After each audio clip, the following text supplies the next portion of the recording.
Good morning, everybody, and a very warm welcome to the second day of World Education Summit. And we'll be just starting our second day now. And we'll be starting with the first session, and that will be role of new pedagogy in the internet age and personalized learning. Now, I would go ahead and call up a few names that will be our eminent speakers for the session. Our session chair to start with, Mr. Atul Shekhar, Principal, Atul Vidyalaya, Valsad. He will be session chairperson for the session. He will be moderating the whole session here. Then we have Mr. Arun Khaitan, the CEO of Sports Education Development India Limited. He will be giving a small presentation. And we have, we'll be sitting there only, sir. Okay. We have Mr. Krishna Sahi, CTO and co-founder, Living Tree. And I'll request everybody to sit in the first row itself. Will not be joining in the panel. Sir, we'll be sitting in the first row itself. There is a discussion for everybody. Then we have Dr. Shalini Advani, School Director, Pathway School, Noida. We have Ms. Sudha Goyal, Director, Scottish High International School, Gurgaon. Ms. Sharmila Raheja, Principal, Uttam School for Girls, Ghaziabad. We have Ms. Dhriti Malhotra, Principal, Manav Rachna International School, Gurgaon. We have Mr. Rajesh Kumar Chandel, Principal, Gyan Ganga International School, Jabalpur. We have Mr. Virendra Rawat, Principal, B. Kane School, Madosa. We have Mr. L.V. Sehgal, Principal, Bal Bharati Public School, New Delhi. Mr. Sandeep Kumar Lat, Principal, Heritage Public Schools, Sangrur. We have Mr. Rajesh Chaudhary, Principal, Saffron City School, Chandigarh. Mr. R. Man Pro, Vice Chairperson, Delhi Public School, Sonipat. We have Mr. Shashi Banerjee, Principal, Bhavan Vidyalaya, Panchkula. Hello. We have Mrs. Nirmal Manhan, that is Director, Academics, DCM Public School, Jammu. We have Mr. Bharat Goyal, Director, Bharatiya International School, Rudrapur. Mr. Anirudh Khaitan, Vice Chairman, Khaitan Public School, Ghaziabad. We have Ms. Kavita Sangvi, Principal, MET, Rishi Kul Vidyalaya, Mumbai. We have Ms. Anita Bhalla, Principal, Bharatiya Vidya Bhavan, Sohanlal Public School, Amritsar. We have Raman Kumar, Principal, Bansi Vidya Niketan Senior Secondary School, Faridabad. Mrs. Sanyogta Sharma, Principal, Manav Rachna International School, Faridabad. Mr. Carl Lorre, Principal, Christ Church School, Mumbai. Mr. Anshu Arora, that's Principal, Bal Bharati School, Gurgaon. And Mrs. Shipra Dikshit, Science Teacher, Grey County Middle School, North Carolina, USA. And we have Dr. Neera Sharma, DAV Public School, Amritsar with us. And we have Prachi Joshi Johar, Program Director, Smart UART 3D. Now we'll be starting this session for, as I said, it is role on new pedagogy in internet age and personalized living. In this age of free access to unlimited information over the internet and the focus on personalized learning gaining momentum, schools too need to devise new methods and techniques that can enhance the experience and the outcome of students. In the session, we will delve into the challenges that school faces on this front and the ways that they are overcoming them. So please welcome our session chair to start the session here. Okay. All right, good morning, ladies and gentlemen. Welcome to the session. Our apologies for starting about 15 minutes late. Initially, we have a 10-minute presentation by one of the sponsors. I'll request him to come on the stage and request him to conclude his conversation for about 10 minutes. He's talking about sports and its importance. We have already heard him yesterday. Ladies and gentlemen, please welcome him onto the stage. Good morning. Good morning. See, I would just like to put across, it's really an opportunity to share my thoughts before such a learned gathering. You all are principals from very reputed schools across the country. And in fact, I heard somebody from USA also. See, what I have learned when observed, I'm connected with the education field for almost say about 14, 15 years, where I have been through the school part of it, I have been through higher education, but it was mostly from the business point of view. What I realized subsequently that school, when we look into broadly, a school is a place which broadly imparts an opportunity to the holistic development of children. And when we talk about holistic development, we can broadly divide into three parts. One major part is academics. That is almost say about 40 to 45% if I put it across roughly. Please don't mind, it's not an offense, it's just an analysis. 40 to 45% we take, that is academics. We take about 20-25% is curriculum, extracurricular, overall development of a child. And I think a large part of it has to be sports. But due to the formatting of the school and due to the academic compulsions of the schools, I think that is supreme, the academic compulsions of the school. Probably the time frame in which a school has to function and a child has to be there, right from kindergarten to up to +2, the child spends a considerable time in school, and probably that is the time the real grooming happens, where he actually learns a lot of things under the supervision of the teachers, the peers, the school environment, and so on and so forth. And I think that gets carried to the home also, and probably a lot of value additions comes from the home, society, and whatever is surroundings around. Now, a major part is, as I mentioned earlier, that school is mostly formatted and inclined towards academics, and because of that kind of an engagement on academics, somewhere there is a slippages where the required attention, the school management or the school leaders or the school authorities not being able to pay towards the physical education part of it or the physical activities part of it, the kind of attention what is required. Second, as I mentioned, since there is a very limited time frame and most of the time goes for academics, whatever time which they are able to impart for physical activity, that time itself is limited. But here the point comes. Actually, I am not going through my presentation. Here the time comes where the activities, whatever a child actually go through in the school, if this is being conducted in a right manner and there is it under the able hands, not only the child conducts the physical activity or play the sports, if it is done and he becomes a physically literate person. See, it's a big difference. Look into this, just I would like to touch upon here. Curriculum-led physical education teaches about physical activity, helping the students to attain the knowledge and skills. Most of the time, students are physically active in the playtime, that is PT periods, but students are not physically literate. Comprehensively, I would like to put across physically literate. Now, let's elaborate the word further. What is physically literate? This one slide just. Physically literate individual is someone who is competent in motor skill and movement patterns, understands movements, concepts, principles, strategies, tactics, participates regularly, maintains health enhancing level of fitness. Whatever he or she does, I think they does knowingly, and that is the part which probably somewhere is missing. And that is what we are trying to highlight. That another thing I don't need to explain, I think you are more than better aware of that the kind of lifestyle what we all are leading today, and because of single household, probably both parents working, the children's are the food habits what they develop because of this, and then commercialization of the food industry is happening. I think that is probably leading to a lot of obesity and the consequential problems what obesity creates. I think large part of our children are passing through that, which is a big concern, which is also getting reflecting on their academics. Look into the cases now. When we look into the 10th result comes, very often we hear that some children have committed suicide.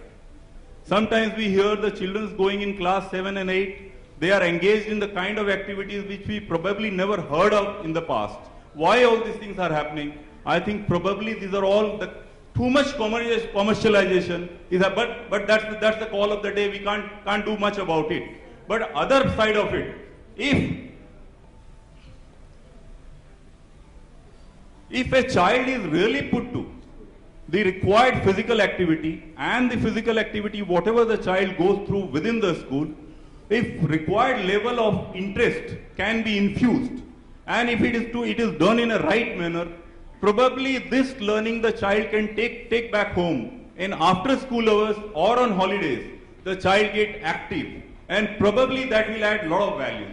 I don't think I need to explain. All of you probably know more better than me that the kind of traits what sports provides or what sports inculcates in us. I think physical education and sports inculcates best of the traits in us. Somebody, no, I don't need to elaborate that. You are well aware of. Sir, 2 minutes to go, sir. Yeah, please. Oh. I think I'll wrap it up fast. Just one thing here, I want to highlight. Almost about 8 to 9 to 10 hours the child spends either in school or in the buses where he or she travels. After that they come home, and in school most of the time they are sitting actually.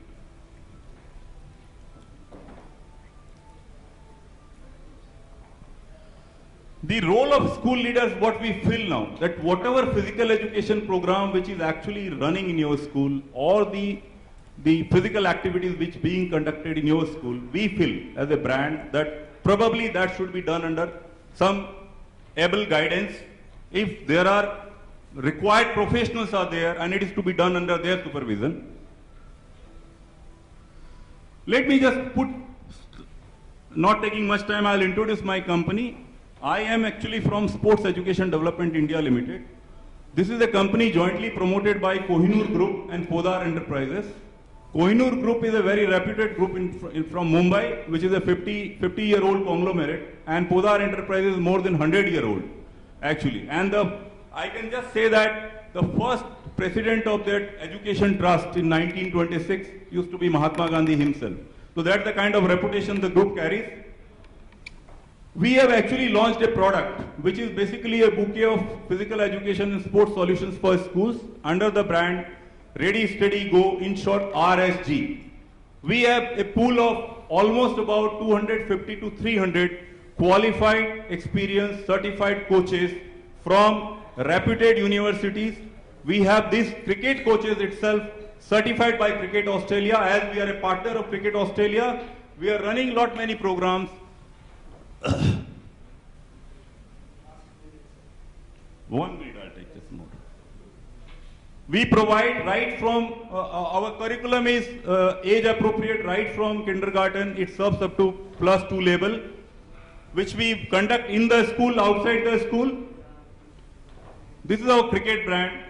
Bratley is our brand ambassador. Mike Hussey, Alice Perry and Eliza Haley, the role models. I'll just run a small video. 1 minute. What happens is, Just 1 minute. There's a last, let me sum up.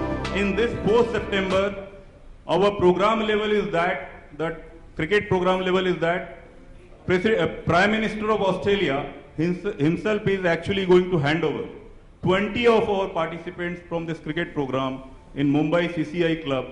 Sachin Tendulkar will be present. They are facilitating Don Bradman actually. They are honoring Don Bradman along with Sachin Tendulkar.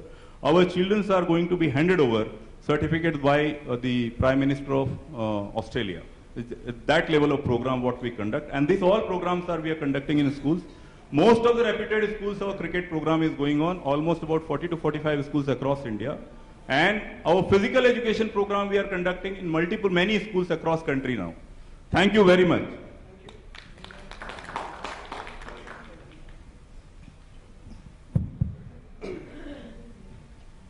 Right after the sponsors presentation, sports, new age, what we are talking about. Ladies and gentlemen, those who are in the panel,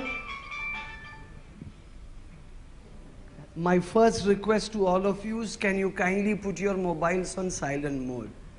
Yes. Yesterday the minister was speaking, I counted 12 mobiles going off. I think this new age mobile system, we should be conscious of who are around us. I would consciously request each one of you to have a look at your mobiles and put it on silent mode. Another 10-15 seconds or so. Right. Firstly, let me introduce myself. I've been put as Atul Shekhar. No, I'm a proud soldier. I'm Colonel Shekhar retired. I'm now part of Atul Limited. So I'm not Atul Shekhar, although I'm proud to be part of Atul. I head a school, Atul Vidyalaya, and I'm also the director of education of all the education activities in Atul Limited.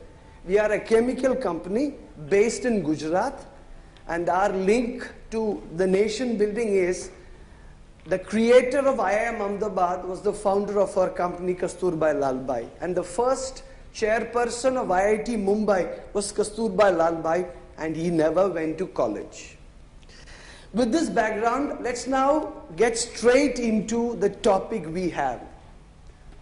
New age, new pedagogy, internet, personalized learning.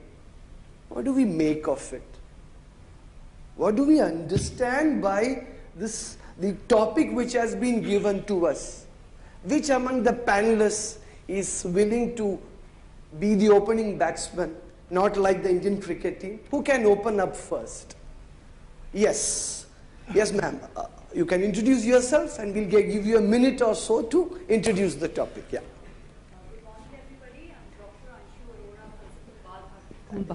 Just a minute. Can you increase the... Yeah, right. Please, ma'am. Yeah. You are audible. You are audible. I think we are discussing a very beautiful topic here today, and I was doing my PhD research on media habits of school children, and that's the reason I have taken this initiative to start the conversation.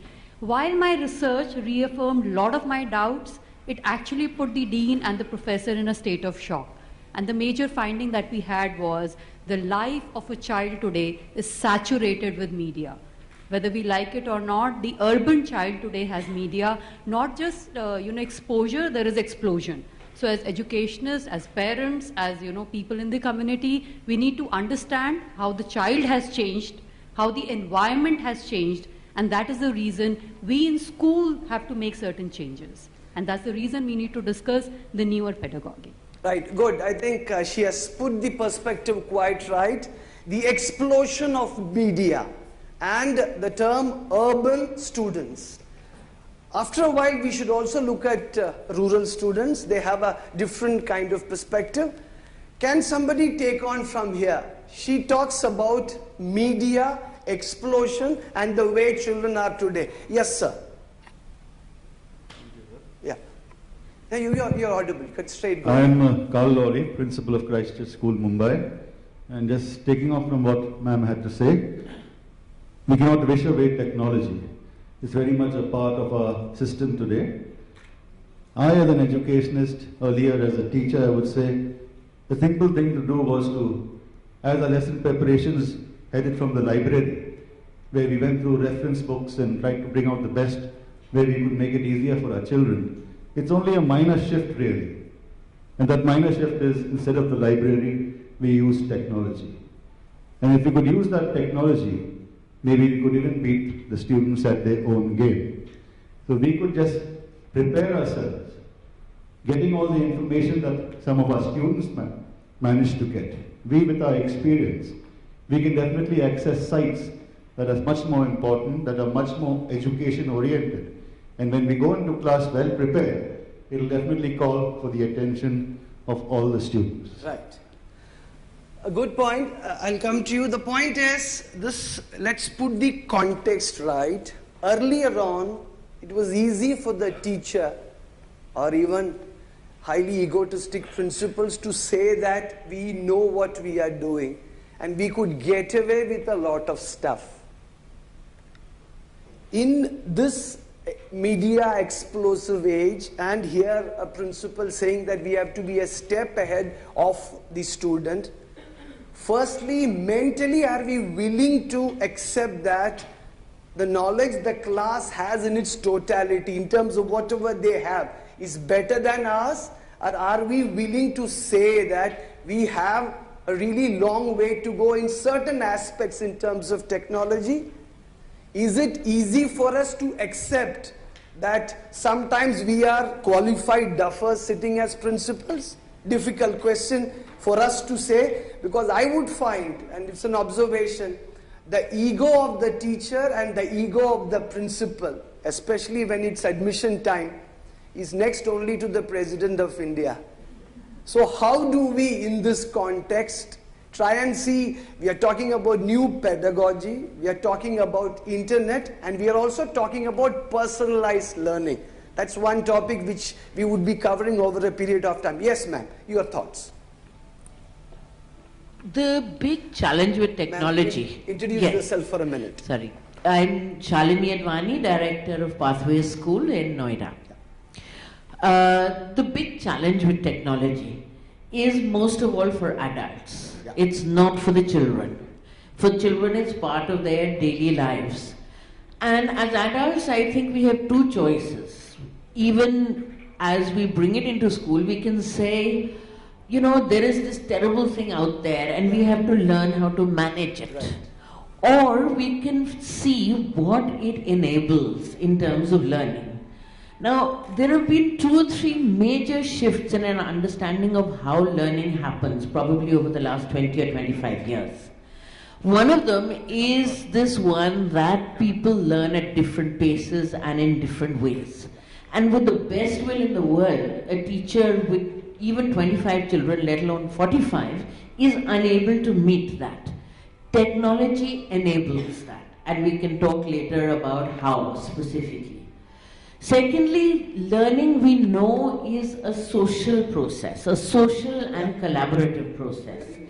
Technology again supports and enables that, and there are strategies for that. One of the sort of myths is that technology makes individual people just sit in front of their individual instruments, but as educationists, we can use technology as a collaborative device, not just in the classroom, around the world. Sorry ma'am, just to put it in between, your point is valid that we can leverage it, but the human element which we celebrate so much, the teacher, the student, etc., doesn't technology, with its likes and dislikes and with its Facebooks and otherwise, at least as it is changing, doesn't it put an impediment onto that socio-emotional learning which we talk about? To some extent, if you let it be. Yeah. But I remember as a teenager having battles with my parents about being on the phone all the time. Right. And that was technology of a different era. Right. That why don't you go out and play? Why are you Right. sitting on the phone? Right. It is exactly the same thing. We have to learn how to handle it. Fair. There is digital bullying. I think you were talking about Absolutely. Facebook. Yes. But then we talk about digital citizenship, which is Right. another whole idea. Absolutely, right. Thank you. I think she has covered a lot of good points. A round of applause for all the 3 speakers who have now set the stage to move it forward. Now, we talk about the digitization, the digital bullying from Facebook, etc. To share you a real story, a young man was depressed. He said, I want to commit suicide. And this is a real story. He put it on Facebook that मुझे suicide करना है. Immediately somebody said, उसको video ले लेना यार, बाद में उसको हम हाईलाइट करेंगे. वीडियो लेके उसको डाल देना और वीडियो सही लेना, क्योंकि उसका लाइक्स आएगा ना, स्वर्गलोक तक हम पहुंचा देंगे. Within 2 hours, this young boy hung himself on a fan. The reality of what we have to see. Secondly, again, something which none of us would like to hear. The intrusion of pornography into youngsters' minds, the internet. And this again is a real story from rural Kerala.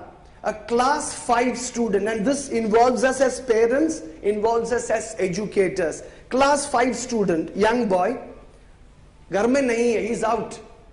People are floating all over the place, finding out where this young boy is. To find him sleeping under the bed of his parents. And what we found out, the parents watched a blue movie every day in the evening. The boy was down there. That day, dekhte dekhte wo so gaya. So, as she correctly pointed out, how to leverage it. Earlier on it was radio, then it was television, then it was phone. Now it is Facebook or something else would come in. So can we now shift focus and try and look at it in terms of what do you understand by the term new pedagogy? Who will be taking this point on? New pedagogy. Can we, Vandana? Yes. What do we mean by the term new pedagogy and what are we understanding by it? Yes. Introduce yourself, please. Yeah, you can hear. Vandana Dulla, Director, Principal of Podar Group of International Schools. Yeah. For me, pedagogy is the biggest challenge for today's teachers, and it is the innovative teaching techniques. When we talk about innovative teaching techniques, I think it is child-centric education, whether we as teachers or we as educationists need to be knowing that child is the center of everything that we do. So when we talk about pedagogy, it is the teaching techniques. It is, you can say, inquiry-based learning, where you clearly give an opportunity for the student to make him an independent, responsible learner.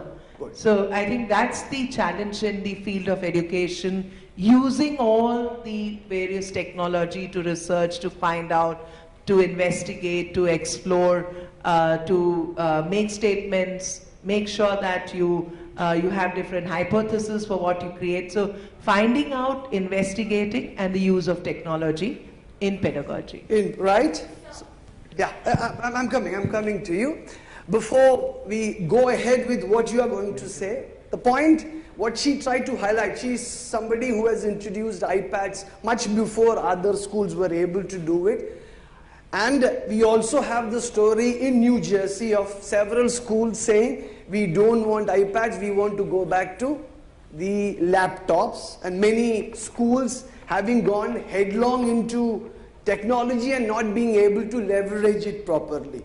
Yes, what is it that you are planning to say? Yeah, introduce yourself for a minute. Good morning, my name is Prachi Johar and I'm the program director with Smarter 3D, a company that is using technology as a tool to leverage the new kind of pedagogy. Since the question is on role of new pedagogy in internet and personalized learning, I have a few points to make very quickly. Yeah, under a minute.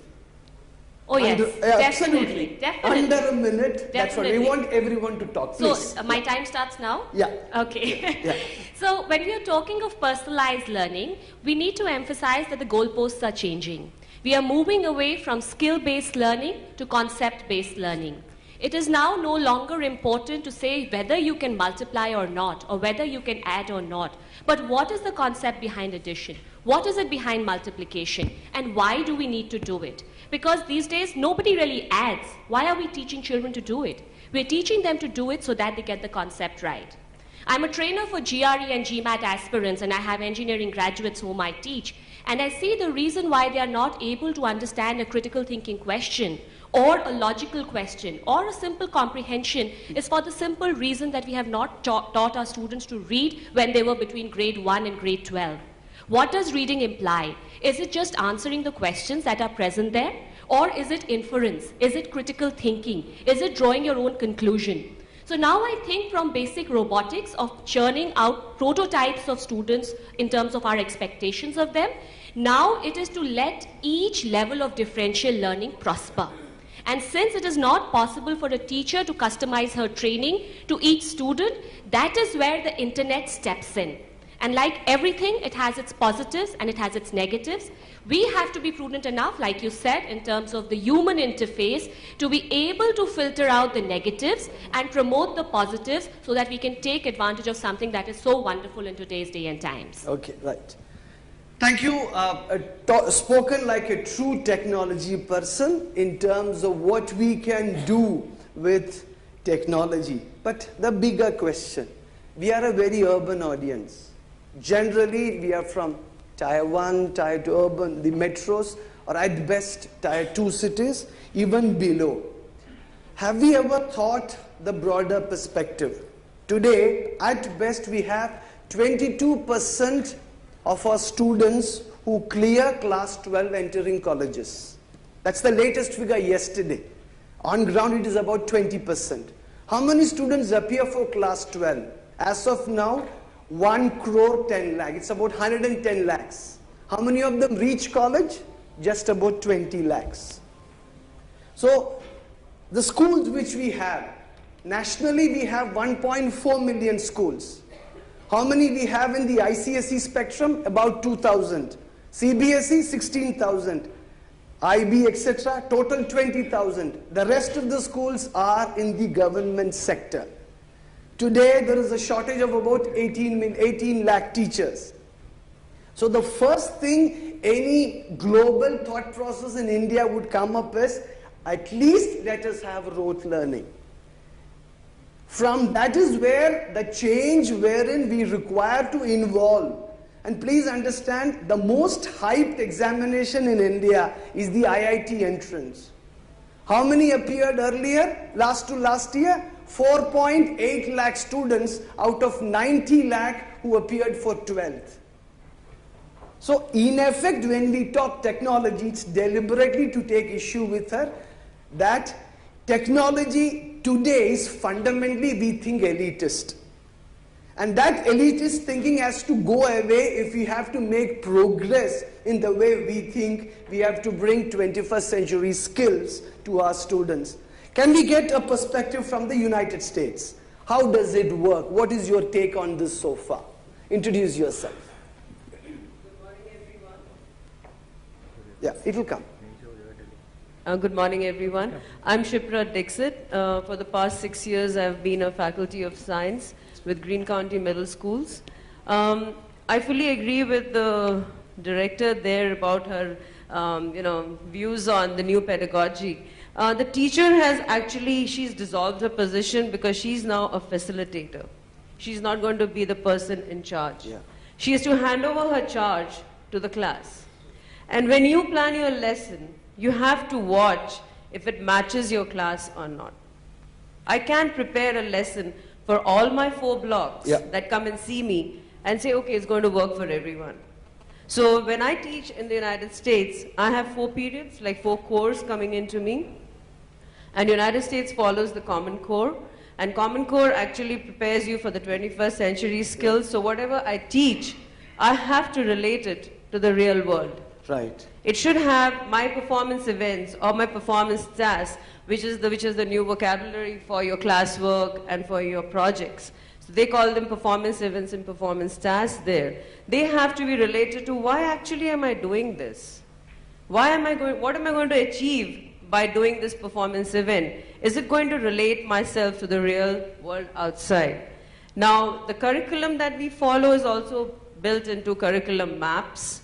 So we don't have to build those maps every time a new teacher walks in. She's handed over the maps and she knows how to go by it.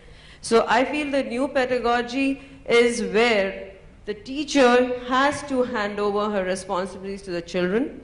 What we do is we divide our students into teams, and it's completely research-based learning. So I don't tell this child that, okay, the sun rises from the east. You go ahead and find out, where does it rise from?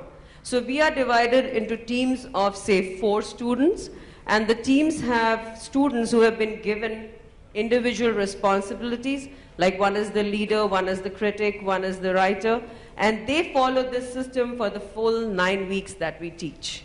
Okay. So that is how we plan our lessons out there. Thank you so much. That's interesting enough. When we are talking about the Common Core, we've had so much about the Common Core, heard about, and the No Child Left Behind Act. The bigger point, and something which I would request you to follow up, the United States has got 180 days into 6 working. And during my recent visit, one of the challenges every principal, every superintendent was sharing with me is, we get only 140 days on ground. You can go up and down. 140 into 6 hours. The Right to Education tells us 800 hours class, 1 to 5, 1000 hours class, 5 to 8, 9 and 10, 1100, 11th and 12th, 1200. With 6 days of Ganesh Chaturthi in Bombay, how do we manage it? That's a question which we will follow up. We have to struggle with that. Now let's get a perspective from somebody else who's now working in the villages to get more students get into schools. Over to you, ma'am. It will come. Good morning, everybody. I'm Mrs. Nirmal Mahana. I'm the Principal Director of DCM Public School. This school is right on the border of Indo-Pakistan, where, working with multinational companies earlier and switching over my profession to teaching. Last 30 years I'm in this profession, teaching in DPS International, and now from DPS International you can understand teaching in the rural areas. When we talk about the pedagogy in different aspects, it's a teaching learning process basically in my philosophy. Internet age, yes, it is very important. You have to balance both the things. Unfortunate part is there, my husband being in army, he's posted in Arunachal. So being the first lady of the station, when I visited her during this summer break, and he said, you are supposed to visit, there are certain government schools, you have to be there, because I'm a chairperson. You know, CBSE school, Heights secondary school I visited. Unfortunate part was there that the teachers didn't know anything what is CCE, but they are CBSE schools.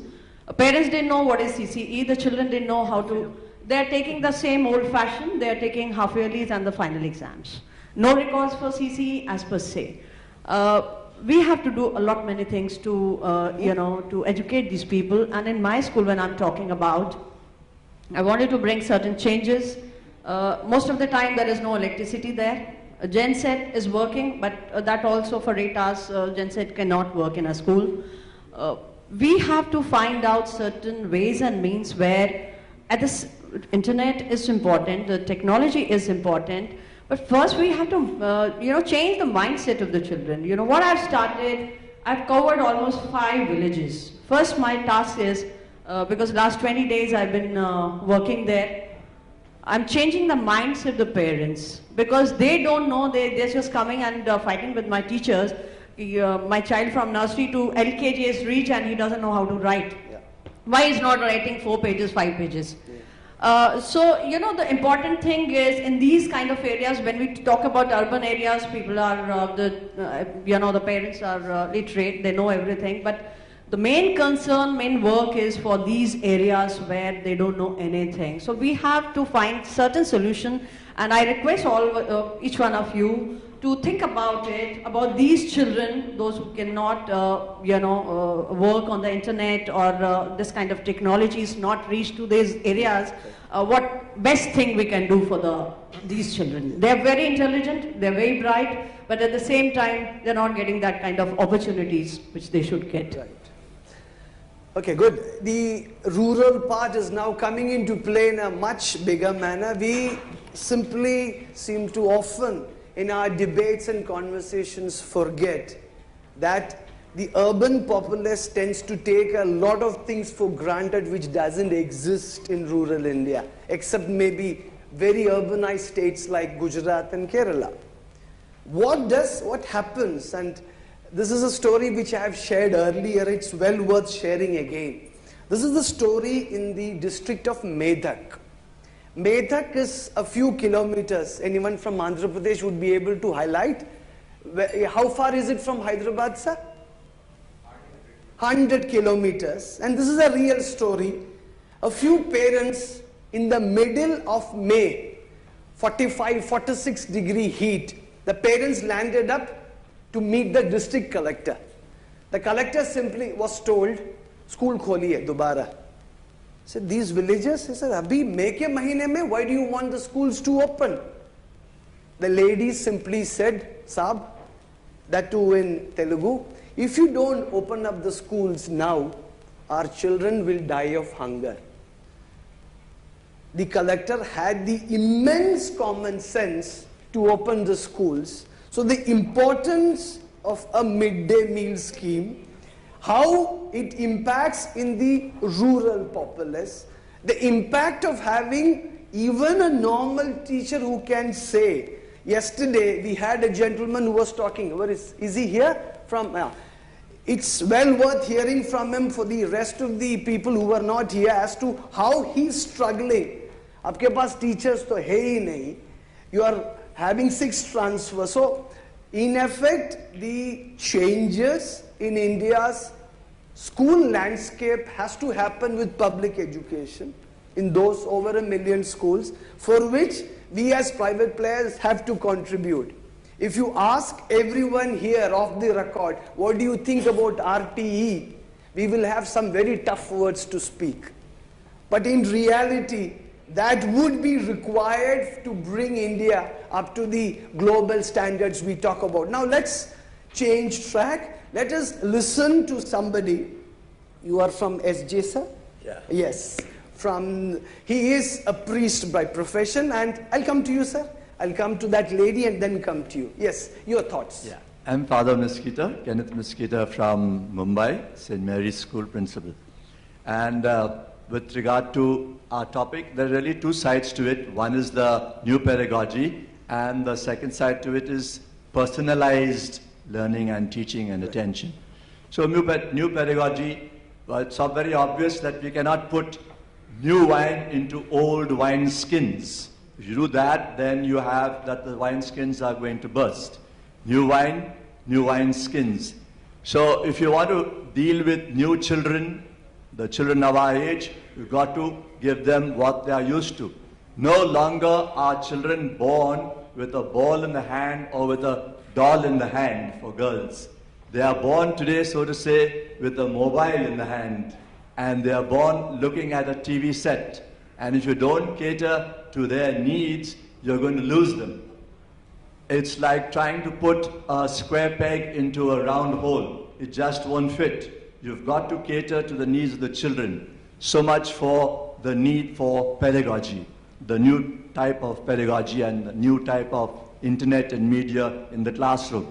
I'd like to turn a little bit to the personalized learning and teaching now. Madam said, from the state said that we have to look at the reality in the classroom.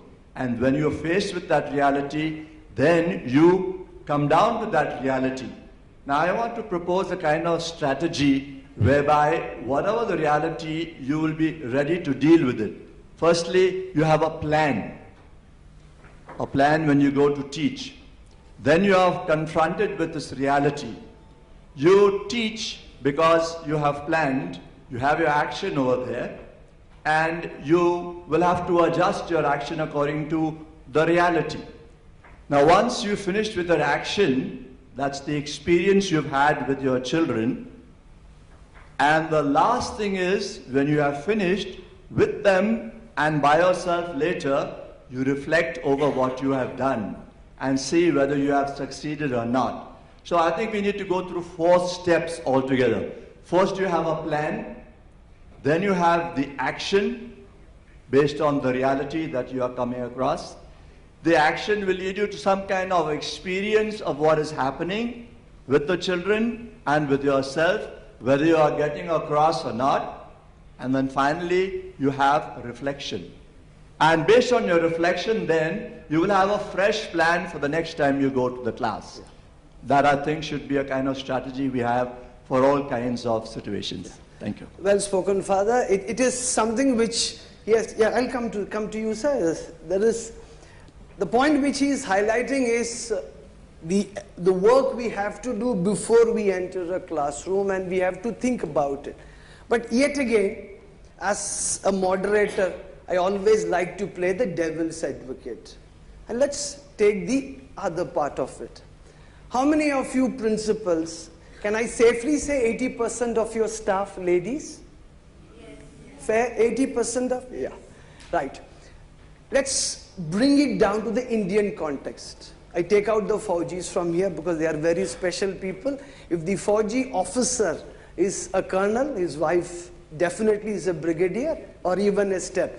They dominate our households, right? Beyond that, that's a separate debate. That's a separate debate altogether. I certainly say that I am the boss of my house and I have my wife's permission to say so. Yeah, I'm coming to a more critical point. 80–90% of our staff are ladies. And let's define the Indian lady in the context of India. Whichever way we can say, she's first a mother, then she's a daughter-in-law, then she's a wife. After this, with due apologies to the ladies here, in her spare time she's a teacher. It's often something, this is a reality which we face on ground. I'll come to you, sir, not to worry. We'll have a good debate. My aim is to provoke people. In this context, what the Honorable Father is talking about, how much is it possible? And I really have issues which we tackle on a day-to-day basis. In the morning, the mother-in-law is annoyed that her tea has not reached her on time, because of which the children are late to school. A Hitlerian principal like me is waiting outside as she comes struggling 5 minutes late to a class. The lesson plan is not ready. What is her emotional state of mind? How does she talk about new pedagogy, internet, personalized learning, and in between you have a child in the urban space who walks in, whose mother and father are fighting with each other कि इस बच्चे को मैं cut करके आधा करूं. Can you, ladies and gentlemen, reflect on this before I get the other speakers to talk? Yes, we'll come. I'll come to those three and then we can generate this debate. I'll come to you, sir. Here, yes, ma'am. I'll add on. I'm Vinodita Sankhyan from Shri Ram Ashram Public School, Amritsar. So being from Amritsar, I share certain issues with people who are moving in the village or the rural areas and with the urban ones. We are somewhere in between. So we have certain issues with both fronts. I would like to complete your sentence. If he likes to believe he's the head of the family, she's the neck of the family. Right. The head will turn wherever the neck wants. Right. Right? Fair. Eventually that is for every household. I have a little doubt that the ladies dominate 80% ladies are teaching staff are ladies. 90. 90, Yeah. 95. Yeah. Okay. If there is a will, there is a way. The only thing we need to do is give them a little space. Give them a little leverage so that they can come to those terms in time. No, ma'am, I'll interrupt you. No, just interrupt you here.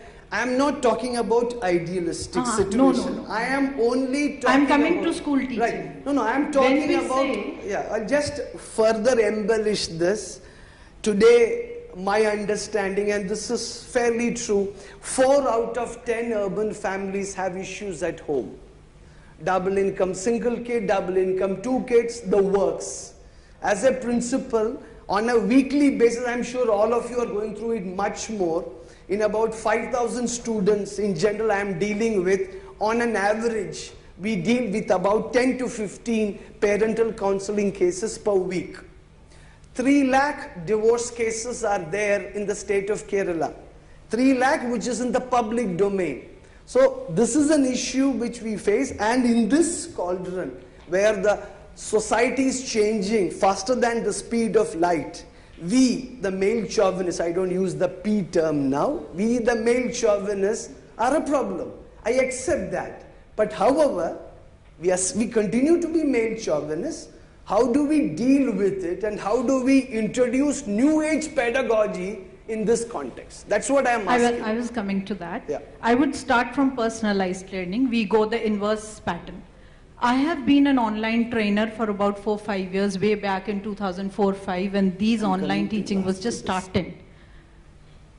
What I observed, I've been teaching Indian children, I've been teaching foreign children, my subject was English and communication skills primarily. What I felt was that this online personalized training that the world is coming to get to know now and children are adopting it now, this is meant for basically those people who have that focus and that maturity level that they really want to achieve something and they have a target. For the rest of average children, this does not work and the teacher cannot be replaced there. End of the day, we need to strike a balance between this personalized online software training available hugely on the net and the teacher in the class. One. I joined school for 5-6 years back, and initially we used to have issues about Facebook, very recent WhatsApp, mobiles, things like that. Since the last 1 year, what we have done is, we have presentations made by the children of class 8th in their summer break for the children of class 7th, because they know what are the dicey issues, where are the places where children get stuck. And these presentations come up by the name of the child, the class, the year.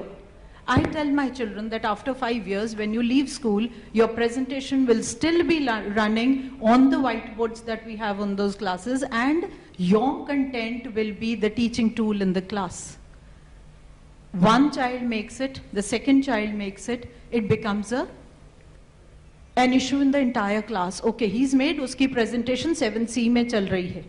The child is now in 9th, his presentation is running. I had a child who was in 7th grade, he got a beautiful presentation on states of matter.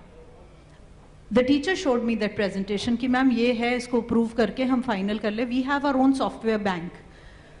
I said I would like to meet the child. I called the child to the office. I said, "Bachche, how much of this your dad helped you?" It was a beautiful presentation, very colorful, as a child would want to have it. When an adult makes a presentation, it is at times drab, at times dull in colors. Vibrant presentation and with an audio clipping of the child recorded and moving in the background. He says, "Nahi ma'am, I've made it myself." I said, "Bachche, I don't believe it. How much of the, okay, be honest, put up your presentation." He says, "My father does not, he's illiterate, he's not computer savvy, and he does not know how to operate a computer." So, moving one step ahead, this we were doing year back. So we have many presentations by the children.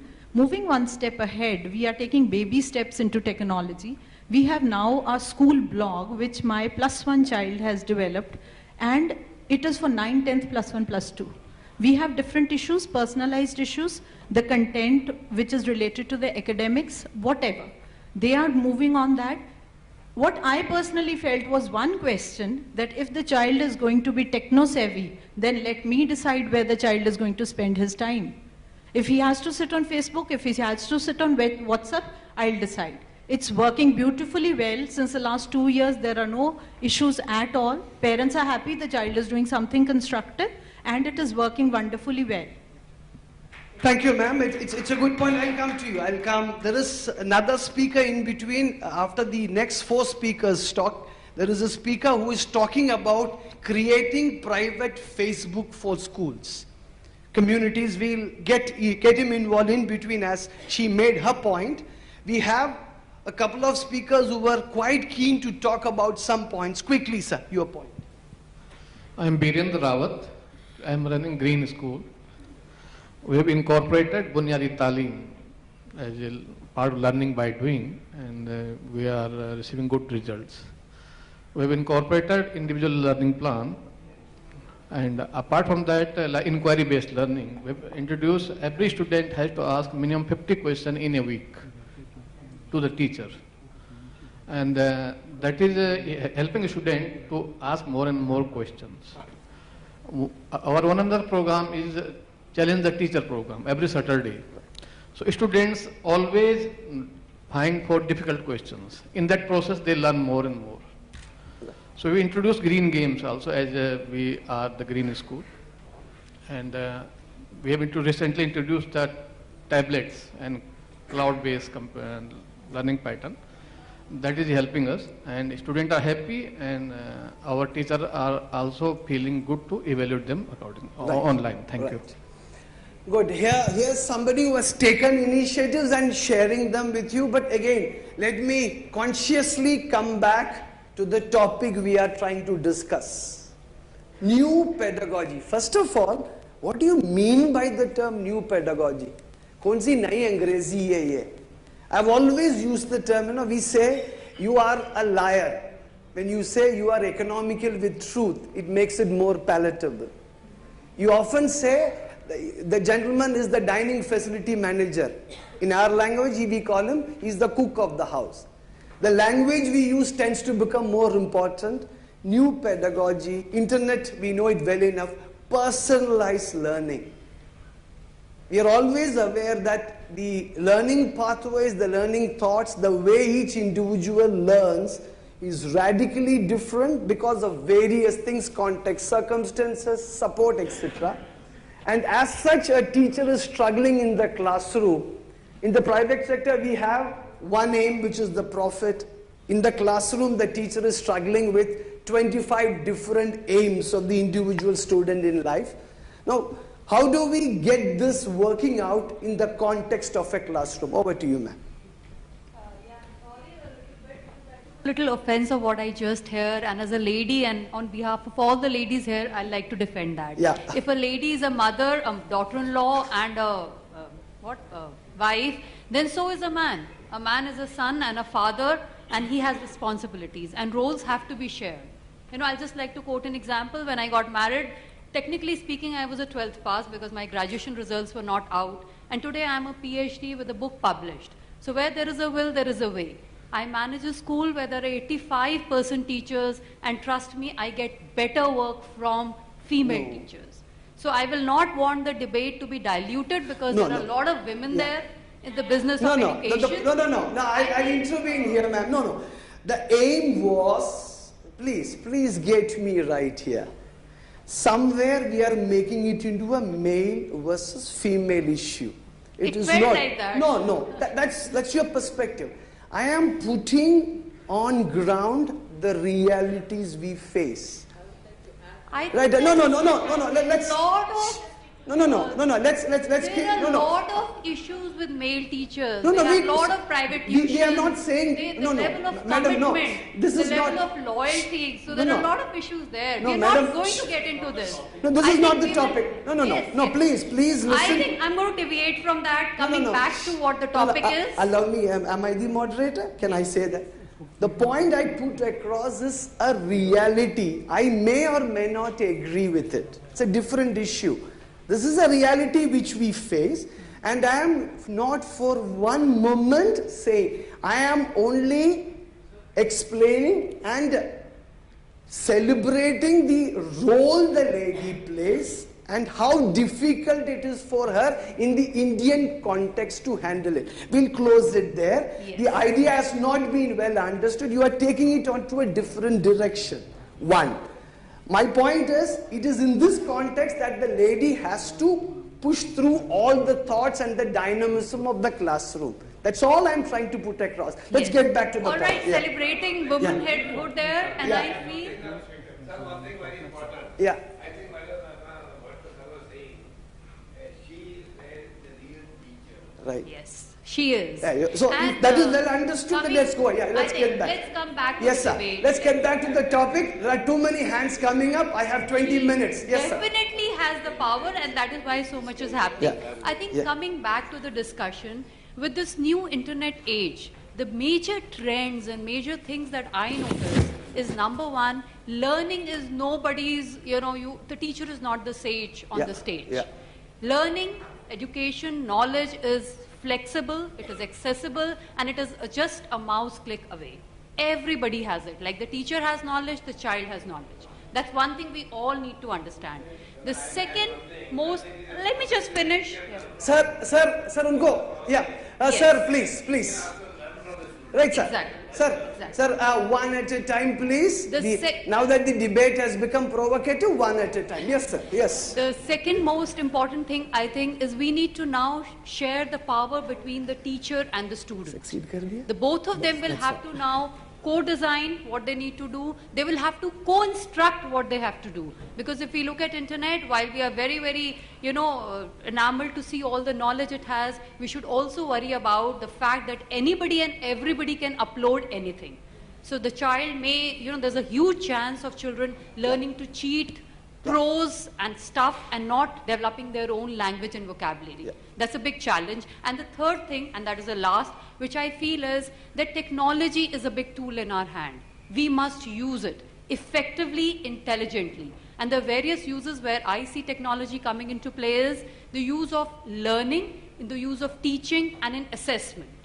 If we can use technology in the right way in all these three areas, I think we can bring about a lot of changes. What we need in today's time is blended classrooms. We need flipped classrooms. We need to introduce video lectures for the child who comes to the class. He must come pre-prepared, he must have watched some stuff, and in the class we must give room for interaction.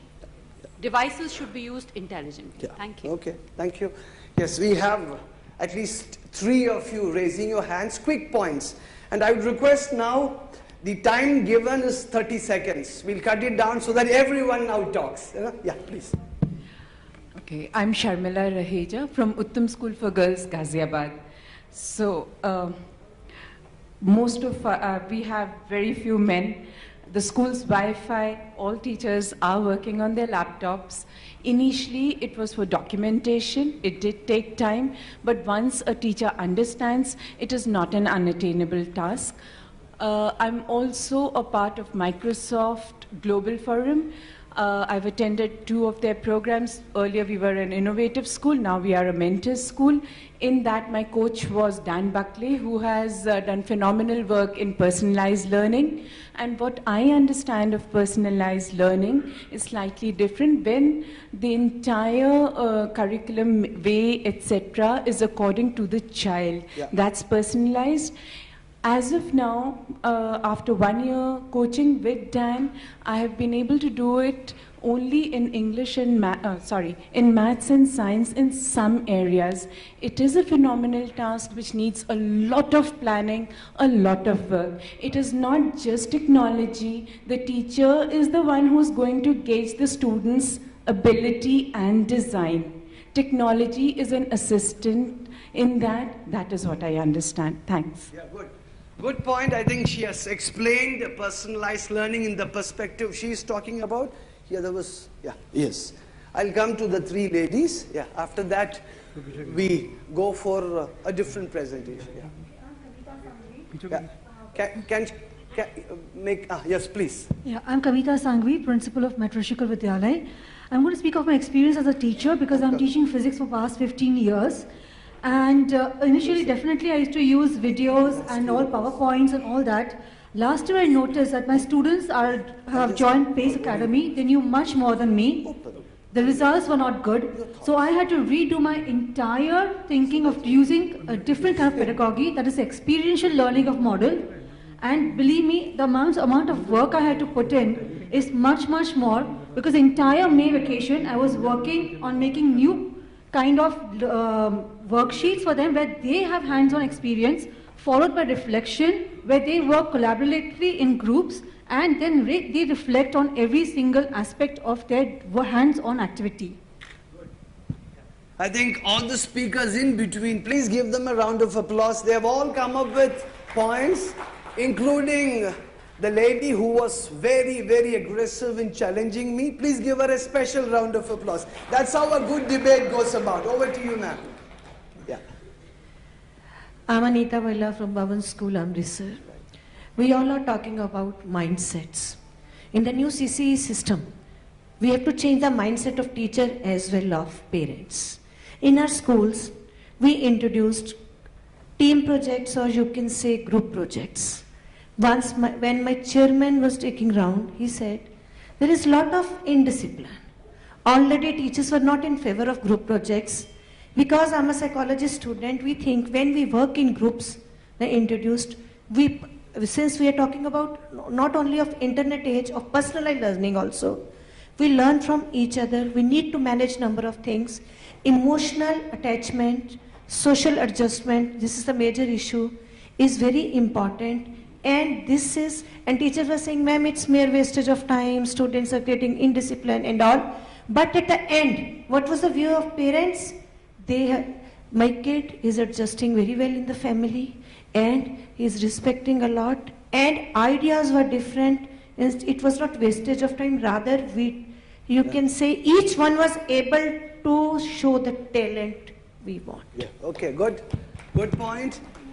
Yes, ma'am. Introduce yourself quickly. Yeah. I'm Dr. Neera Sharma from DAV Public School, Amritsar. And I just would like to add that flip teaching has come now into picture. Yeah. And by chance, we struck upon it when one of my teachers, who is PGT in English and had been handling 12th, had a very, very seriously sick mother at home. And she could not come to school for long periods in between when mother needed hospitalization. And she was taking 12th science group. I was terribly shaky that I need another teacher immediately. There is an emergency and my students are going to suffer. She came up at that occasion with an idea that, ma'am, don't worry. I have time at home when my mother is sedated and resting. I need to be vigilant of her blood pressure and everything, whatever is attached to her body. But I have the laptop in hand and I have the group at the Facebook with me. I will put up all my lectures and children will then have discussions in the class. I will give them tasks also. And she put up her lectures in her picture, explaining everything, poetry and everything. and children worked in the class on the designated part at their own pace, and one teacher was simply there to supervise their working, and I got 95% in English for many students, more than 70 students. I have a school which has 7,000, more than 7,000 children. So they are working through the internet with their teachers now. More teachers are using it. 7,000 children. At least she deserves the Gandhi Peace Prize for having a school like that and for having done it this way. And we must also make it a point for that teacher to be tending to a mother, sedation, etc. Let's celebrate. Put our hands together for that teacher and all the teachers who put in so much of effort in getting it going through. Yes, ma'am. Yeah, timing is, everyone wants 20 seconds starting now. Well, if I have to describe the modern pedagogy or the new pedagogy as we say, I would use 4 W's and 1 H. The student is not interested with the sea of knowledge available everywhere. He is not interested in what I need to learn and from where I need to learn. He wants to know where do I apply it, why do I need to learn, and how do I need to learn. And how do I apply it in my, how is it going to be useful to me? So everything is revolving around that, whether it's a rural area, whether it's an urban area. This is the basic difference which has come in. Yeah, okay. Good point. Here somebody is saying that ये सब तो side में रखो, बच्चे क्या बोल रहा है, apply कहाँ करूँ, मेरा आगे क्या बढ़े. Do we require students with a resume after class 12? Or do we require a prescriptive student? What are we looking at? We all say, the point came up here regarding obedience and discipline. First of all, I have a question. Do we understand discipline, what it is? Secondly, are we disciplined ourselves? Thirdly, do we clearly want our children to be disciplined or do we want them to be obedient? I suspect we want them to be obedient. Much more than anything else. Discipline means, good morning sir, how are you sir? But what you said yesterday was absolutely rubbish sir, I'm sorry sir, thank you sir. That nobody likes. Oh ye kya bakwas kar raha, he talks too much. Yes sir, you spoke very well yesterday sir, you were so wonderful yesterday sir, you are better than Sir S. Radhakrishnan. Side mein jaake kya bakwas kar raha tha. What is it that we are looking at in terms of discipline? That's what, in discipline ki baat kar rahe the. We have 2-3 more who wanted to say. Somebody raised hand here, yes. Again, ma'am, 20 seconds. Good morning, myself Rajshri, Principal Saffron City School, Punjab. I just want to say that many people, they have spoken here so nicely about the new technologies, the smart board, everything. But if I talk about the reality, it has become only the prestige issue of the private schools. What about the government schools? There is hardly any smart boards. And if they have, I have seen the 50% teachers, they are not interested. They don't know how to use the smart board, and the rest of the 50% teachers, they are least bothered about. They simply on the smart board, हाँ बच्चे देखो कोई movie चल रही है. They don't know how to use it. And then there's a pressure of the principal, madam syllabus खत्म हुआ कि नहीं हुआ आपका? नहीं. So the main thing is that we should first train the teachers, reduce the syllabus, and then we should talk about the new technology, the smart board and the internet and all. I'm so sorry, but this is a reality fact of the rural schools. Okay, fair point. I think internet, smart boards, वो VIP visit के लिए हम रखे रहते हैं. We don't use it. It's a fair point. We must respect them. I have 2 more and I'll come back to you. Yes. Yeah. Again, sir, 20 seconds starting now. Hello. Good morning, everybody. My name is Parker SS. I'm principal MIB Girls High School and Junior College as well. My point is that we are using technology actually I'm working in rural areas, right, and we are working technology and we are getting a fruitful result as well. Right. But there is a limit to technology. That's what I want to say. For example, suppose I want to explain covalent bond. Yes. What exactly sharing means. I showed them several clips, but students did not understand. Yes. Instead, I use my own technique. Okay. I just took 2 students, both will be the hydrogen atom. One hand is electron, other hand is electron. Right. I just put hand together and showed them how sharing takes place. Exactly. Very good. Absolutely. So such type of techniques need to be there. And what I want to say that technology also has some limit. Very good point. Improvisation in the classroom is something which is, I'll come to you sir, which is very important. I have the next session chair sitting here in the midst, and let me give him an open-ended question. What does he make of all the cacophony of noise you have heard so far? Fascinated Yes, by the please whole introduce thing. yourself, I'm sir. William from the Cambridge board, and I'm chairing the session, moderating the session after lunch. And I'd like to mention a school that I know very well, which is the school that I attended. And starting off with my experience back in 1973 when I was doing the equivalent of the Standard 10 examination. I remember sitting very clearly in my O-level history class. The teacher spent 1 hour sitting, dictating notes, and we wrote them down, and then there was an essay question at the end of the week. I passed the examination. Another experience, you jogged my memory, ma'am, over there. The school had just obtained a VCR, video cassette recorder. Understood, yeah. And I was studying O-level politics, and the teacher played Tom and Jerry videos day after day after day. Actually, I failed that examination. I know the school very well because both of my nieces attended the same school, and I've been going back, and I've seen the difference. And if you walk into the same school now, you'll find something completely different to the experience that I had. But it took 40 years of teacher training to get from the experience that I had to the experience that my nieces had. And I think it's all down to teacher training. All down to teacher training. I think that's something which comes back right across. Please give him a round of applause for having been through this and coming back 40 years of a gap, and how do we look at it? There was somebody else raising the hand here. Yes, sir, last. Before we come to that presentation with the gentleman. Yes, sir, we'll come to you, yeah.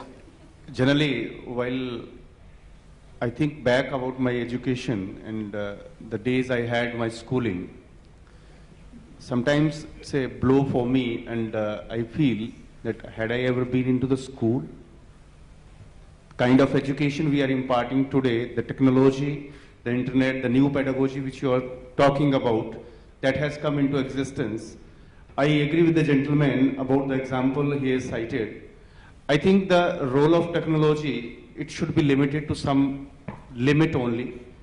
One thing which I would like to quote one more, that is the internet uses that should be taken in such a controlled way that we are limiting our children to some particular things only. And use of technology in the classroom and the internet in the classroom, if it is controlled and we are going back to the classrooms which we had earlier and utilizing the skills which our teachers were coming with, some teaching aids to the classroom, and that was facilitating us in a wonderful way, that should be kept alive, that would be better, and we can give the things in better way as well. Yes. This one word, control, occupies any school leader and a teacher's mind space more than 60%. The term control is something which we feel as a teacher, as a principal, and as a session chair. I would like to have control with me. I would like things to go my way. And that is a fundamental challenge we always face. The youngster in the classroom, the child in the classroom wants imagination, unpredictability. He wants things to happen. She wants things to happen without a certain set of restriction. While we as adults would like the bell to be on time, the children to be moving like this, things to be moving up, and with double income single children who are at home being given iPads and smartphones, which they proudly operate better than their parents, how does the classroom change in the urban space? And further, with over 1,000 million mobiles in India, with everything being available on the mobile, how can we leverage this to access the billions, the millions of students? At some count, we still have about 120 million children out of schools.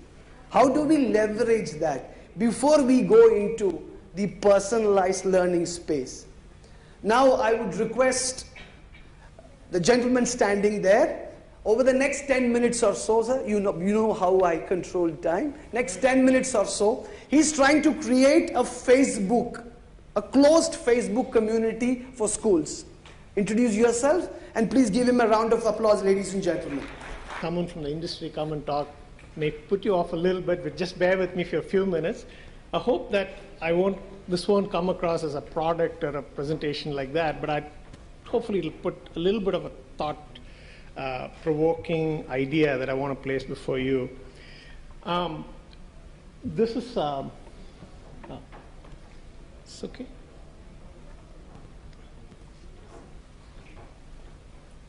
So this is a quote that I came across some time ago, and it goes like this. The children nowadays love luxury.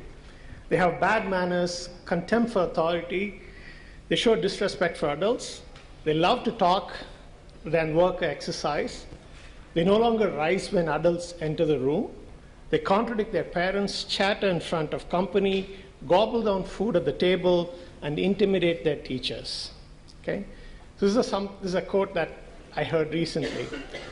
And guess who said this and when? Sounds like all of us say this every day, right? But actually the quote, as relevant as it seems to the current generation, it's actually from Aristotle 2,000 years ago. So it's kind of surprising that some things don't seem to change a lot, right? What I wanted to kind of place before you while you absorb all these wonderful ideas that have been exchanged on the topic of the internet age and so on, is a little bit of a step back, and I'd like to place a very old adage from Africa for you to consider, which goes that it takes a village to raise our children. It's a very familiar and often repeated quote, and one that continues to be relevant to this day. And if you look at kind of this evolution of this, from the days of the cavemen, the village has always played an important role in raising and developing our children. Whether it was a community in Vrindavan raising Lord Krishna, the diverse community of the 20th century, or the digital internet age of today, it still holds very true. The definition of the village, however, has changed from a small community to what that village means. It is a diverse community of the 20th century to the digital community of today, dominated by devices and internet and so on. If you look at kind of most of the parents in our country today, we have a very one-dimensional thought process when it comes to education and the development of our children. We think that because we pay fees and send our children to school, the responsibility of a parent or the community being an active partner in development somehow is diminished. And in a way, one of my colleagues used to say, because of the services industry in India, we nowadays outsource our children to schools, which is a very sad state of affairs if true. We don't quite realize or absorb that the fact that the external forces that shape the destiny of our children are many and are multidimensional. Right? Now, the way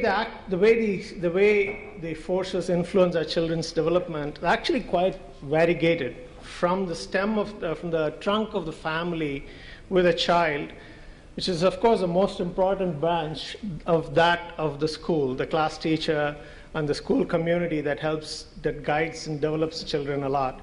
Similarly, we have the branch that a child may go into sports, may go into music and arts. These things are very important, and they influence the child development significantly. And then the influence of the neighborhood, right? The friends, the parents, the other activities that are in the neighborhood influence the child's development as well. But probably the two branches that we often underestimate, although we're beginning to become aware of this more and more, are one is that of the entertainment and digital media through TV, guided by the big media houses like Disney, MTV, Bollywood, and so on. And the other is that of the internet, right, which is through the devices controlled by the internet and the social media like Facebook and Google and so on. So this is a very complex web that we deal with when we raise our children in this world. And Probably the most important question that we end up having is, if this is the way the village or the community works in guiding the development of a child, how is technology helping? Is it at all helping? The internet is today often synonymous with what we consider as a digital village. However, the reality is that I think for most of us, technology has made our lives a little harder than it would need to be, especially in the life of a school or a school child. Nowadays, as parents, for example, the amount of fragmented, multifarious overload of information that gets pushed to us through the various sources, emails, SMSs, printed sheets, web portals to go to, Facebook groups to be part of, WhatsApp groups, which are kind of very difficult to control, I believe has just made life a little more harder to grasp or put our arms around. So in addition to this, like the Colonel Sheikh was telling, there is a very serious and real threat of the safety of our children in the internet and social media. One that all we have to do is just search for something in the internet and look at the results that you get. Invariably, it surprises us, right? There's a study that says that 82% of online sex crimes against minors begin with the offender using the child's social networking site to connect. This is a staggering statistic, right? So anyway, so just give you a background. With this as a background, some of us computer scientists essentially, a few years ago, with a lot of experience in communication technologies, partnered with a few schools in the United States and one here in Bangalore to look at what the digital village, what an ideal digital village would look like in today's world. So we came up with this ideal digital village, and where some key concepts are important. One is put the child at the center, make the child as a key concept, the context of the digital village. Secondly, and very closely tied to the first, is that any interaction that a child has, in the context of a child, has to be private, secure, and meaningful. It needs to emulate the physical world that the interactions in the context of a child. It needs to be simple to use. One of the advantages of using social media is that it is very easy to use, which is why people use it so much. Thirdly, it needs to be vertical and horizontal, which means that not only do the teachers and the school have the ability to interact privately with their network, but also give the ability for the teachers and the educators to interact with the others so that shared learning can take place.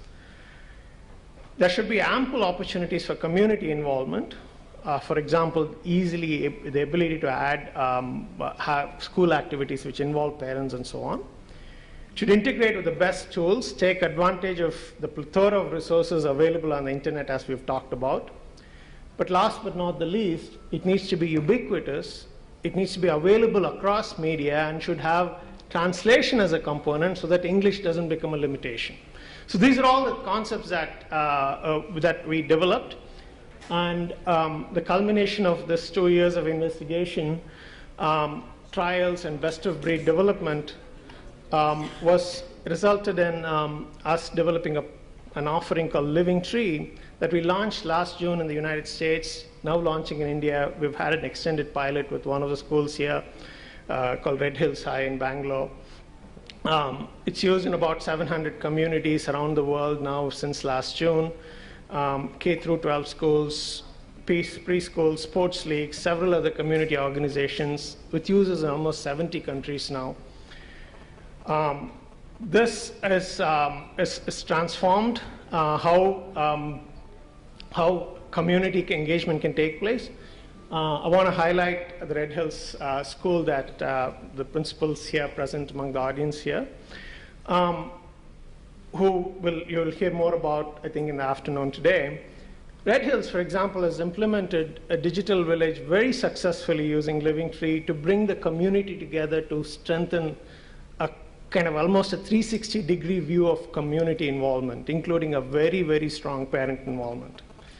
They have achieved this by making parent-community engagement a priority. Their progressive and board leadership has been key to making this happen. They openly encourage parent feedback. This brings very strong community ties, customer loyalty, as we call it in the corporate world. But last but not the least, they promote student collaboration using a private, secure way so that the students have a way to discuss and collaborate and learn, as several of the ideas today that have been expressed seem to strengthen that idea. That, however, under the overview, under the purview of the parents and the teachers, so that they can monitor the level of collaboration, the student activity that's happening in the class and digitally. What this has done is has resulted in growth and trust for the parents on the community. They truly look at the school as a hub of the community and are close to realizing the digital village that I highlighted earlier.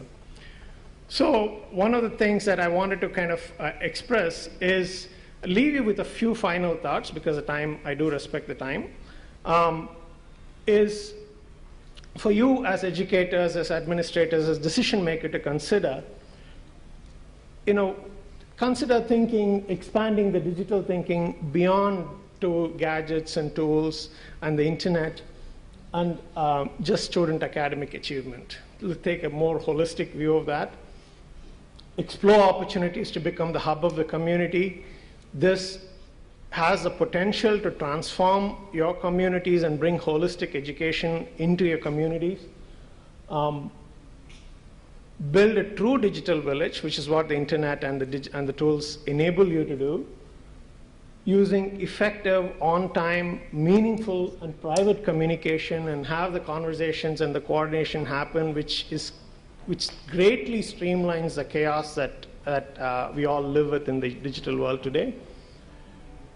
Create volunteer opportunities, a subject that's not come up, but create volunteer opportunities to get the parents in your community involved, which is a great way of engaging a tighter community amongst your students and your parents so that the learning can flow through much more easily. Have teacher training, continuous teacher training and improvement, share the best practices, because one of the advantages of living in a connected world is that learning can be shared.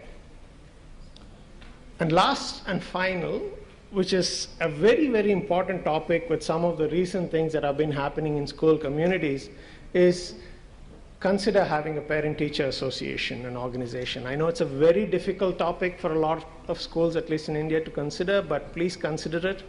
It does make a big difference based on our experience with working with schools in the United States. So all I had to say, we have a booth in the exhibit area. Welcome you all. Happy to discuss in detail about Living Tree. Thank you.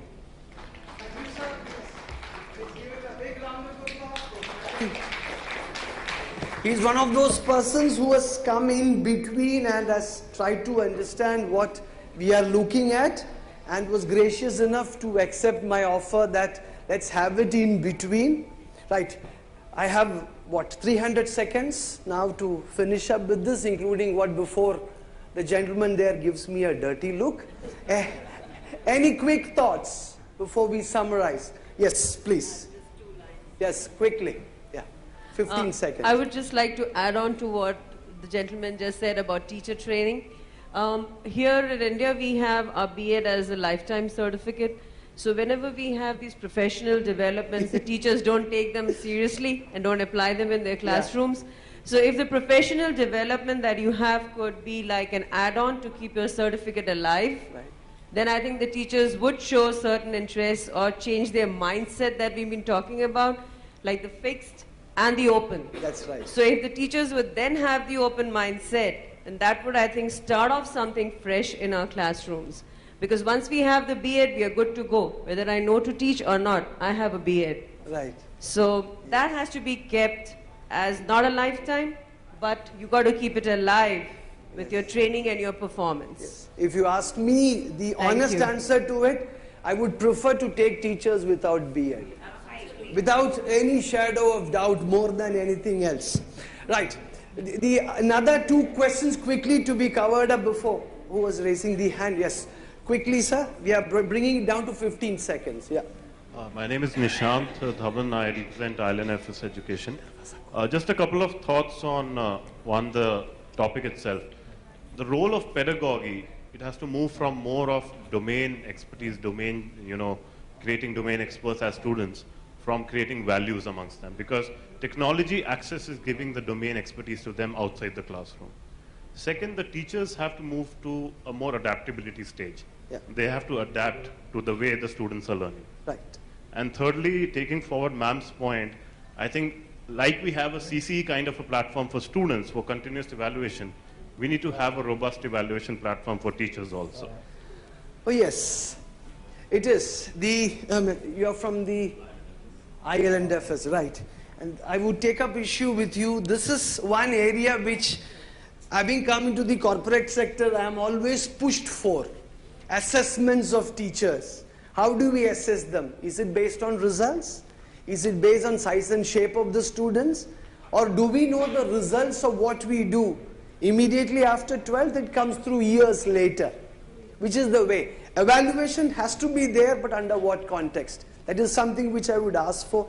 Secondly, I would take up issue with the term domain expertise available to the students. I strongly believe an interface is required. What kind of interface, how it will happen, is something we have to think about. Thirdly, do we agree, and this is something again provocatively I would like to say, do you think that we should have the present school system or we should have 365-day schooling? Do we think that we should have a school system where we have summer holidays, etc.? We always think about new pedagogy. We say exams have to happen. Do we conduct examinations or assessments when the child is ready, or do we do it when we are ready? February, March, अपनी छुट्टियां सभी कुछ हम करते हैं. Imagine having a classroom where the students say, out of 30, 15 of them say, I want the exam on Monday. Another 10 say, I want the exam on Tuesday. Another 7 say, I want it on Saturday. Will we be happy principals? Will we be happy teachers? No, not at all. We want to have a certain amount of predictability to it. Thirdly, are we going into a stage where we will have a la carte teaching? I am in class 10, I am comfortable with physics, chemistry and biology, I don't have to come to the school, which might happen in the domain thing without interface. The student would say, I am only coming to school to study sociology. Are schools going to be relevant in the way they are today if you don't adapt to new things? It's a question which we can think and ponder about. And I thank firstly I thank the World Education Summit organizers, Mr. Narayanan, Mr. Gupta and the team here for having requested me to moderate this debate, and I thank each one of you for tolerating me for the last hour and 15 minutes. Thank you so much. God bless you.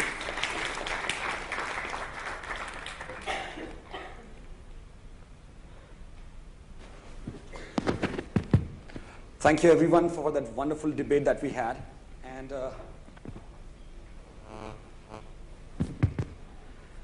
as we'll be now moving on to our new sessions, but before we end the session, I would like to thank all our speakers that have come here and discussed all that. We've talked about the changes and the improvements and the developments that we want to do. So I would like to ask our session chair to just please keep standing there, because I know you've been standing for an hour here. But to give away the certificates to all our speakers, I'll be telling the names of all the people. There might be a probability that few of the speakers' certificates are not there because they have just joined in the morning, or maybe the printing has not been done. So they can get the certificates at the end of the day from the registration counter, but still we'll call up the names. Please do come up on the stage for a photograph at least, so that we can have that. And we'll start with the names here. It will be Dr. Shalini Advani and School Director, Pathway School in Noida. The one thing we don't do enough is to celebrate those people who are coming up on stage. Please clap for them. Ma'am, please.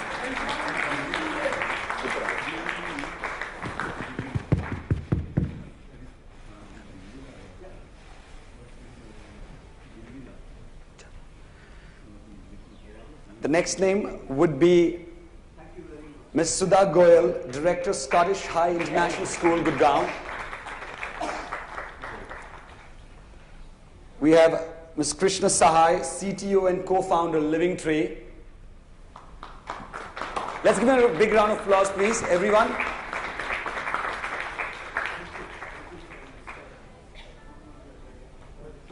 The next will be Mrs. Sharmila Raheja, Principal, Uttam School of Girls, Ghaziabad.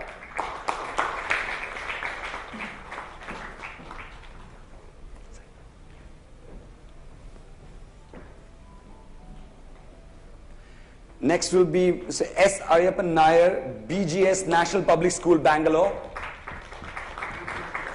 We have Mrs. Drishti Malhotra, Principal, Manav Rachna International School, Gurgaon.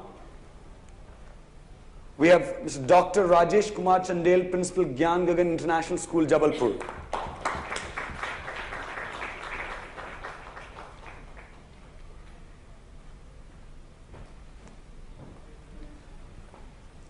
Next will be Mr. Virendra Rawat, Principal, B. Kane School, Modosa.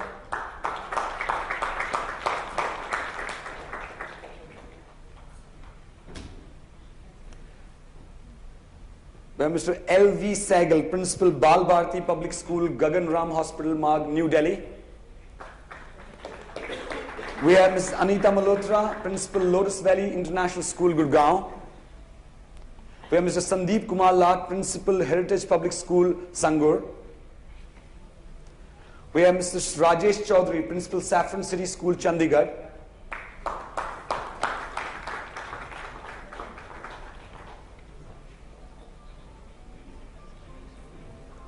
We have Ms. R. Man, Pro Vice Chairman, Chairperson, Delhi Public Schools, Sonipat. We have Shashi Banerjee, Principal, Shiv Nadar School.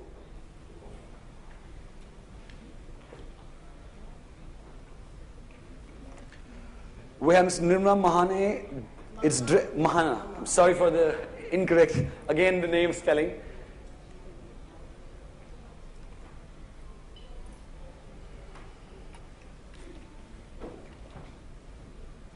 She's the Director Academics, DCM Public School, Jammu.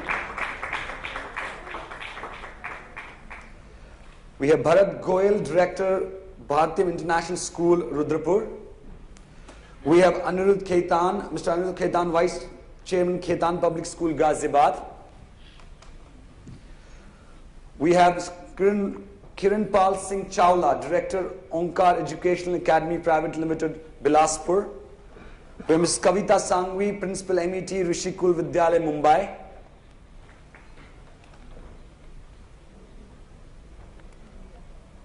We have Mrs. Anita Balla, Principal, Bharati Vidya Bhavan, Sohan Lal Public School, Amritsar.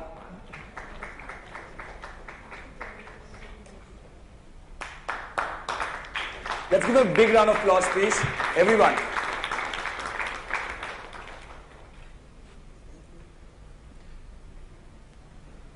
Mrs. Anita Balla. We have Mr. Raman Kumar, Principal, Bansi Vidya Niketan Senior Secondary School, Faridabad. We have Kenneth Mescud, Father Kenneth Mescuda, the Principal, St. Mary's School, Mumbai. We have Mrs. Sanyogita Sharma, Principal, Manav Rachna International School, Faridabad.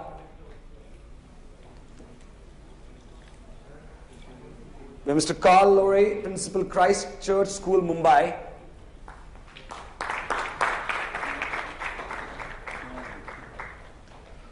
We have Mrs. Anshu Arora, Principal, Bal Bharati School, Gurgaon.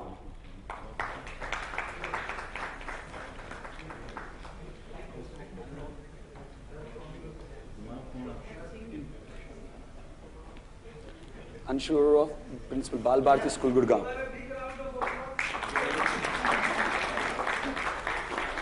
We have Mr. Shipra Dikshit, Science Teacher, Greene County Middle School, North Carolina, USA.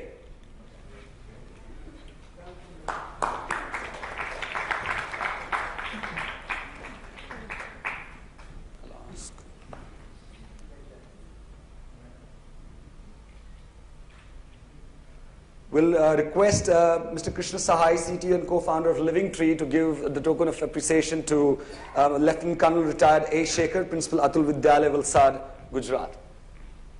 Please round of applause for that.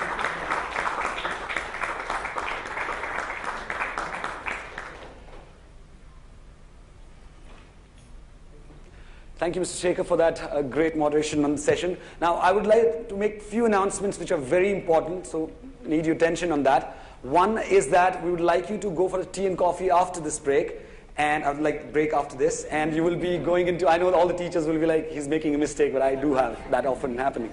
So, as I'm making little mistakes here with the teachers, it's good to correct them. Now, the tea and coffee will be in the expo area, which is there, because I would like everyone to please visit. They have wonderful stalls there, so please do go ahead and visit that. The tea and coffee is inside that. Second most important thing, the nominee certificates which are being left yesterday, the nominee certificates, can collect them today from the registration desk. The award nominee certificates that have been left. And please be back within the next 10 to 15 minutes. We'll be starting our next session here. So I will just break for the session now. Yeah. And please submit your feedback forms at the registration counter today also. Yeah. And can I have all the awardees and all the speakers please come up on the stage for 1 minute for a group photograph. And Mr. Shekhar, please come in. Thank you all for coming in.